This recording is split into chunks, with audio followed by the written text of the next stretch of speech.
It's an everyday thing.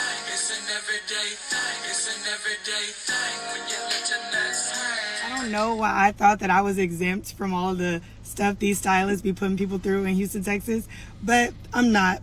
So as you can see, my hair is not done. It's actually blow dried. It's only blow dried. And it's because, like, as y'all know, like, it's silk press season. Like, a lot of people's appointments were already booked, that mandatory silk press. So anyways, I booked a silk press, even though it's 85 degrees in Houston. And I go to the appointment. It's good vibes. Like, I walk in there or whatever. It's a salon setup, so it's like shoulder to shoulder. But, like, I was like, okay, it's nostalgic. Like, I thought that was fine. I go in there. The lady's nice enough. I had to wait for like 3 minutes. No big deal. I was a little early.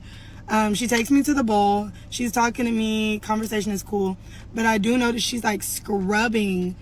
Like, she's really in my head, like in one spot too. It's not like she was moving it around. And I did notice it was a little more forceful than usual. But like, I grew up in like a kind of beauty is pain kind of mindset. So like, I was like, okay, like as long as she don't stay in the same spot, it'll be fine, like whatever. So anyway, she keeps going. She shampoos me 3 times with the same amount of force. I'm like, all right, sis, like move around a little bit. But I don't say nothing. Like, I'm trying to enjoy the experience. Everyone knows that getting your hair shampooed is supposed to be relaxing. But anyways, she puts the conditioner in and sits me under the dryer. I'm like, okay, sitting under the dryer, I don't feel any pain or nothing like that. And then the dryer goes off, and so I come to tell her. She's like, I gotta wait for the bowl. I'm like, okay, that's fine. So I go back to sit under the dryer that's now on, no big deal. I go back to the bowl. She's rinsing me out, and I do notice a sensation that's not like everybody knows the water is cold, but it does feel a little like, whoa, like, okay. But she's like, hey, do you notice like there's a red spot in your head? And in my head, I'm like, no, because, and I tell her, I'm like, no, and that doesn't really make any sense because I just had a wig on, and I had wig braids, and I had that wig for like 3 to 4 weeks, which means I wasn't touching my hair. Like, okay, you get me. So anyway, she's like, okay, I'll show you when we get back to the chair. I'm like, okay. We get back to the chair, and she takes a picture on my phone and shows it to me. And she's like, yeah, this is what it looks like. And I'm going to show you guys the pictures probably at the end. But anyways, she's like, this is what it looks like. So then she calls a lady, and it's like this red spot, but it doesn't look like anything too crazy. And she calls the lady over from across the salon, and she's like, look at her head. And the lady's like, oh, like what happened? And she's like, all I did was shampoo her. And the lady immediately goes, oh, so you must have shampooed her too hard. She's like, well, no, it's not for me. It looks too inflamed. Okay, so the lady's like, yeah, she wants like a silk press with clip-ins, like whatever. The lady who was doing my hair. And the other lady's like, well, just don't put the clip-ins there. Like, all right, see you later, peace out, leaves.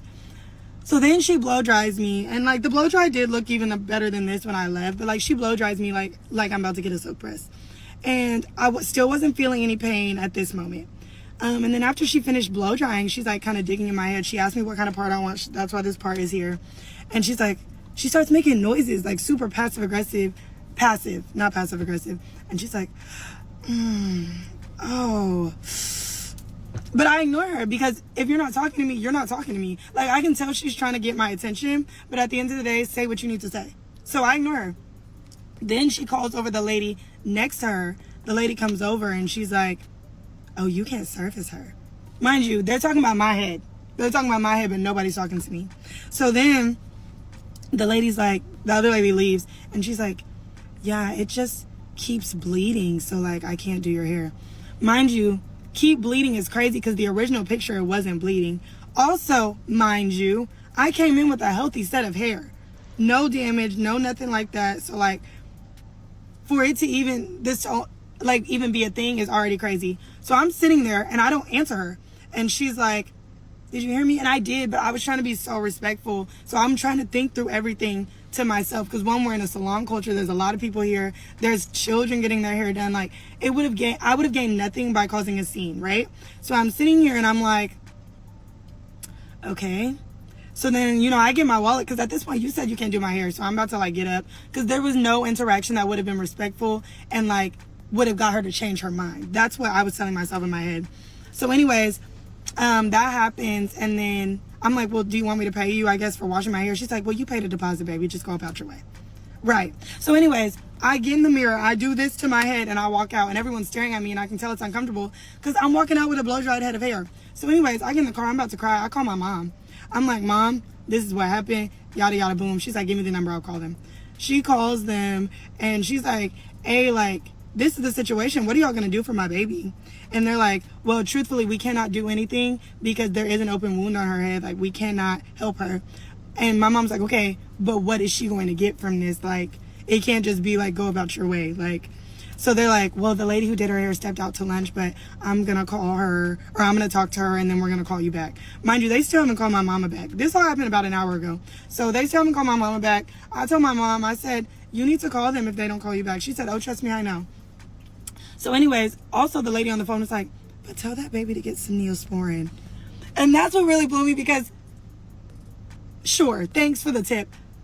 There's a wound in my head, and y'all, like, if you know anything about getting your hair done, it's already so, like, heavy for black girls and stuff like that. And the only people to ever give me a silk press have been my aunts who have hair salons back home in Oklahoma.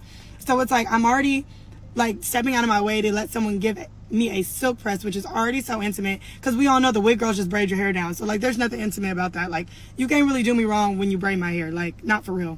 So I'm letting you wash my hair and silk press me out, and you hurt me. You literally damaged my head, and I've done so much to have healthy hair, like, all this stuff, and it's still, you know, on its own journey, but, like, that lady hurt me, and all she gave me, my mom said, is all she gave you was a half-ass sorry. And that's what she did. She said, sorry, and asked me if I can come back on Monday, which is like, I work, so, like, whatever. And I'm really not trying to bash anybody, but I just feel like that's so ridiculous. And if anything, like, don't let these people play in your head. Like, if something feels off, like, say something. And that goes for the people who think they're just so respectful. Like, I was trying to be so respectful of the space and of her and be so kind. But at the end of the day, there is an open wound in my head.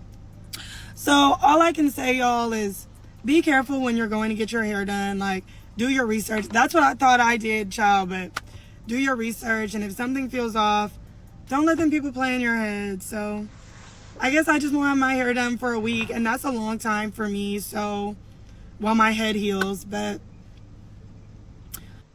okay, I realized I didn't show y'all the pictures, but this is when she said there's a red spot in your head. So that was the first picture. And I saw that and I was like, okay, like, it looked concerning, but like nothing too crazy. This is when she said it won't stop bleeding. That lady made me bleed, y'all. Like, I cannot believe it. I cannot believe it. And then it kept bleeding. Like, we had to, like, put pressure on it. I am in the Target parking lot right now. I'm going to go try to put something in it, but I have plans, so. What it do, everyday people, man? It's your boy PJ. Today we back with another lit video. We back in the confessional, and yes, we staying lit, big dog, man. Shout out to my everyday people who rock with me every day. Shout out to my player partner, Lucky Wheels and Deals. He keeps it lit. Make sure you guys like, comment, and subscribe to this video. Let me know what y'all think about it in the comment section, man. Hit the link down below. You got HiveMindLabs.com. Okay, I actually got my Hive Mind Labs shirt on. I'm telling you, it's a comfortable shirt. Y'all be like, why he wore the same shirt? Because it's comfortable, damn it. And that's why. Anyway, shout out to Rachel Simone. She is a boomer soon. I got my thing on. I could take that off. We ain't listening to nothing right now. I could take that off. Let me go ahead and throw that on. You know what I'm saying? She's an Oklahoma representative.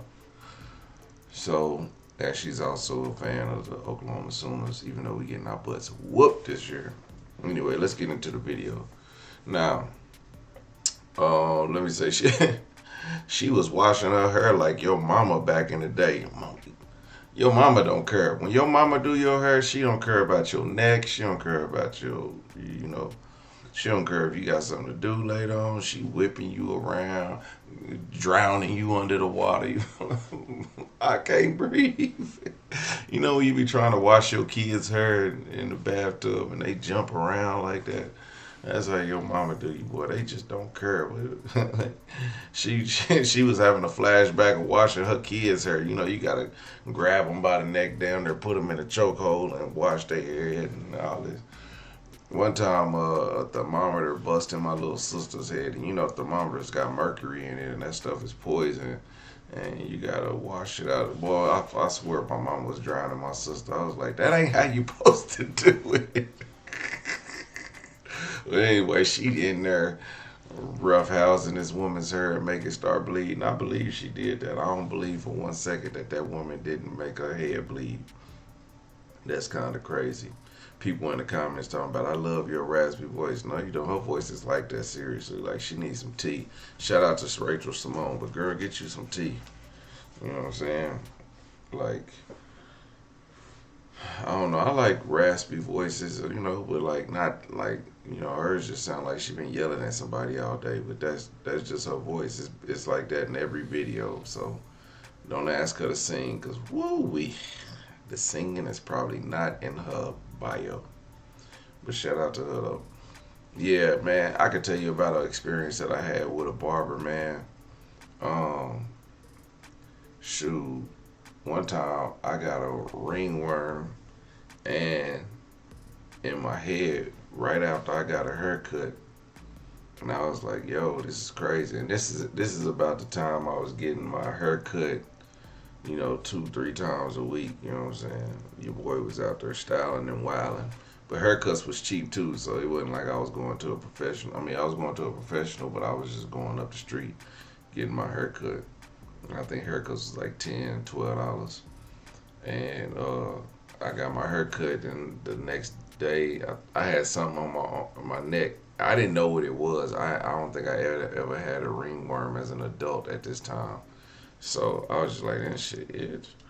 And so I didn't do nothing there. You know, in a few days go by and I go back and I'm like, you know, he like, man, you got a ringworm. I said, a ringworm, what?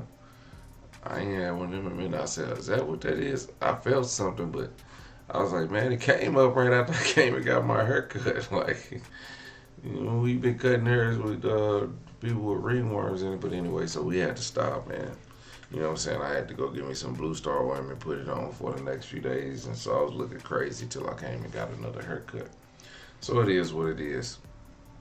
Another situation now, we talking 20 years down the road. I'm trying to get prepared for my dad's funeral. And I go to this place called Fades R Us or Fading Up or something like that. But anyway, it's this popular barber. He down here in Oklahoma. He got these little franchise barbershops around the city. So I go to one over here and I'm like, man, I need my beard trimmed. I just need a beard mustache, you know, edged up, maybe trimmed if you want to or whatever. What's the ticket? He was like $30. I was like, let me go get some more money out the ATM. I never came back, man. I went to my partner Art, man, over here on the south side on 44th and Sunny Lane. Man, he got me done for 15. I tipped him 5. Like, I was gonna spend $30 with this food. I don't know. I might as well give you 20. I don't mind giving somebody I know $20. Hell, I was like, I should have went to you first, but I seen when I first came there, he be busy, and it just be him. So I just sometimes you just gotta go where the people are, and I was like, pay for convenience or no. But yeah, they was out of line charging $30 for a beard. I was like, man, you know, that's what I was thinking. I was like, I used to pay $12 for a haircut. Now I sound old. Every time I say some stuff like this, I sound like somebody's granddaddy. Well, you know, back in my day, haircuts was only $20. That's when I had her. Okay, you know what I'm saying? Like, I sound old. But I was like, you know, it was back when it was $12, and now, you know, brother, go get my beard. It used to be like $12 and $3 for your facial hair or something like that. Just make it simple, you know what I mean?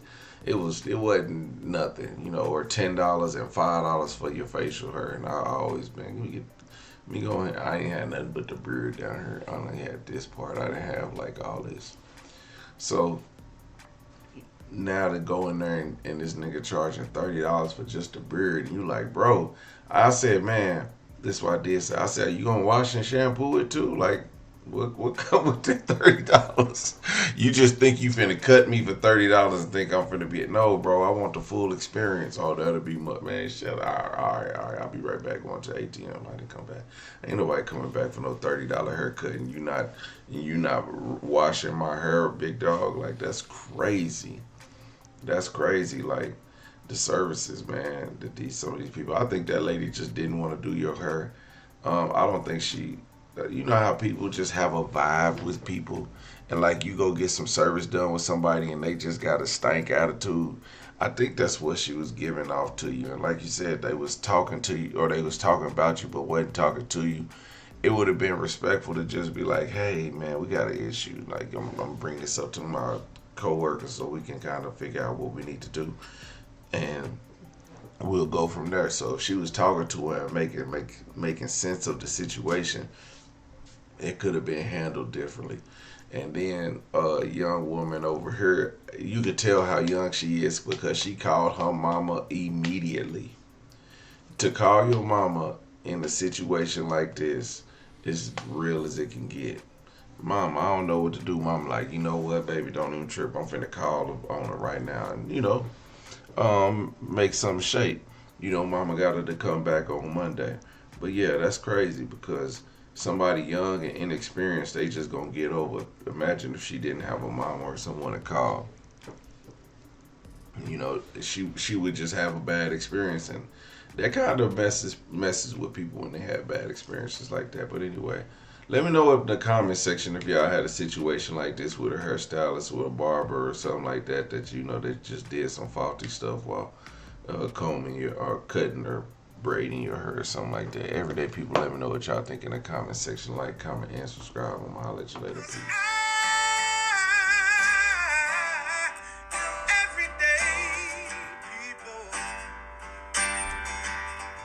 Day and night.